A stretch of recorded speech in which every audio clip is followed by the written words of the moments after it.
L'histoire de Ibrahim ibn el-Hadji Niasse, né le 8 novembre 1900 à Taïba Niassène, au Sénégal, est un maître soufi renommé, ainsi qu'un chef spirituel au sein de la confrérie Tidjaniya. Niasse fut le premier Africain de l'Ouest à accéder à la direction de la mosquée Al-Azhar en Égypte, où il acquit le titre honorifique de Cheikh al-Islam.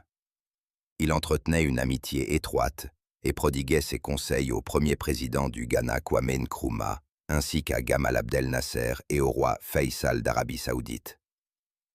Ibrahim Niasse occupa également le poste de vice-président de la Ligue islamique mondiale, sous la présidence de Faisal.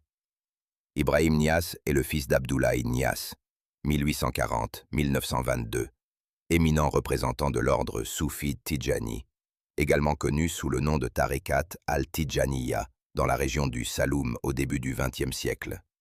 Durant sa jeunesse, Ibrahim déménage avec son père à Kaolack, où il fonde la Zawiya de Levna Niassène, un centre religieux d'importance. À la mort de son père en 1922, son frère aîné Muhammad, Khalifa, assume la direction de la communauté des Niassènes, tandis qu'Ibrahim enseigne dans les écoles coraniques de son père à Taïba, Kossi et Kaolack. Sa profonde érudition et sa dévotion attirent rapidement de nombreux disciples.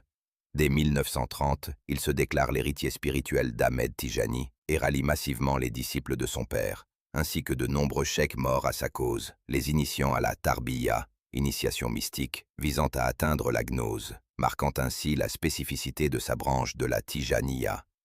Son premier ouvrage, Ruh al-Adab, rédigé à l'âge de 21 ans, ainsi qu'un traité soufi et tidjanien intitulé Yakashif al-Ilbas en 1930, témoigne de ses connaissances ésotériques acquises précocement. Cependant, sa renommée demeure limitée jusqu'en 1937, année où il effectue son premier pèlerinage à la Mecque et rencontre l'émir de Kano, Abdoulaye Bayero, qui renouvelle son affiliation à la Tidjaniya auprès de lui et l'invite à Kano. Il gagne alors l'adhésion de la majorité des oulémas de la Tidjaniya, qui deviennent les promoteurs de son mouvement dans toute l'Afrique de l'Ouest après la Seconde Guerre mondiale. À la mort de l'émir Abdoulaye Bayero en 1953, son fils Mohamed Sanus lui succède et renforce les liens avec Ibrahim Niasse.